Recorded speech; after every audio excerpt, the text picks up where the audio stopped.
எல்லோருக்கும் எல்லாம் மற்றும் சமத்துவ சமுதாயமே திமுக அரசின் லட்சியம் என்று முதலமைச்சர் ஸ்டாலின் தெரிவித்துள்ளார்.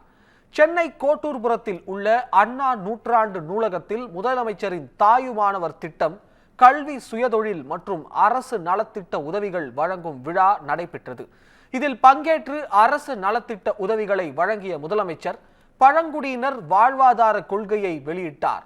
தொடர்ந்து பேசிய அவர், விளிம்பு நிலையில் உள்ள மக்களை முன்னேற்றி முன்னுக்கு கொண்டு வருவதாகவும், ஆதி திராவிடர் மாணவிகளுக்கான கல்விக்கு அதிக முக்கியத்துவம் அளித்து வருவதாகவும் குறிப்பிட்டார்.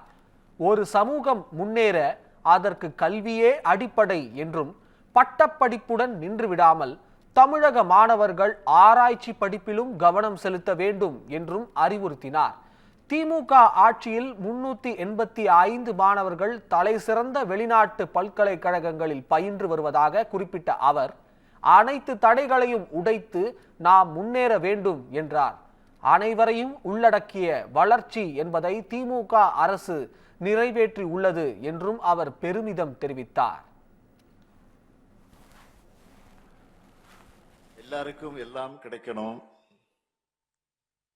எல்லாரும் சமமா வாழக்கூடிய சமுதாயத்தை சமத்துவ சமுதாயமாக அமையணும். இதுதான் நம்முடைய லட்சியம். ஆட்சி பொறுப்பு என்பது நம்மோட லட்சியங்களை திட்டங்கள் மூலமா வென்று எடுப்பதற்கான வழி. ஒரு சமூகம் முன்னேறணும்னா அதுக்கு கல்விதான் அடிப்படை.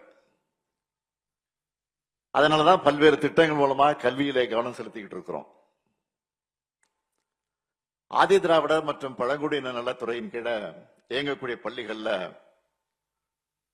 உள்கட்டமைப்பு வசதிகளை மேம்படுத்தி இருக்கிறோம். தேசிய நுழைவுத் தேர்வுகளுக்கு சிறப்பு பயிற்சி வகுப்புகளை நடத்துறோம். இதனால மாணவருடைய தேர்ச்சி விகிதம் அதிகரிக்குது.